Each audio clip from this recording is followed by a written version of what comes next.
Welcome to Cinipuram. நம்ம வெற்றிமாறன் இயக்கத்தில் நம்ம தனுஷ் நடித்து வெளிவந்த படம் ஆடுகளம். இது தனுஷோட கேரியரில் ஒரு இம்பார்ட்டண்டான ஃபிலிம்னு சொல்லலாம்.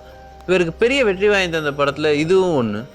வெற்றிமாறனும் தனுஷும் இணைஞ்சு அடுத்த படம் எப்போ வரும்னு ஃபேன்ஸ் எல்லாருக்குமே பெரிய ஆர்வம் இருந்துச்சு. அப்போதான் வட சென்னை படம் மூலயமா இவங்க 2 பேரும் இணைகிறாங்கன்ற நியூஸ் வந்துச்சு. இந்த படத்தோட ஷூட்டிங் ஆல்ரெடி ஸ்டார்ட் ஆகி இந்த படத்தோட மொதல் ஷெட்யூல் ஷூட்டிங் ஃபுல்லாக ஆல்ரெடி சென்னையில் முடிஞ்சிருச்சு.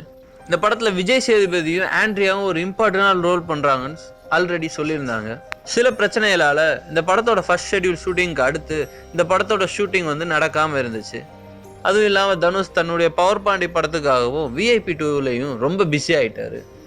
இப்போ அந்த பிரச்சனைகள் எல்லாம் முடிவுக்கு வந்திருக்கனால வட சென்னை படம் திருப்பி ஷூட்டிங்கை மார்ச் மாதத்துலேருந்து ஸ்டார்ட் பண்ண போகிறாங்களாம். ஸோ வட Chennai is on the way to the screens அப்படின்னு சொல்லலாம்.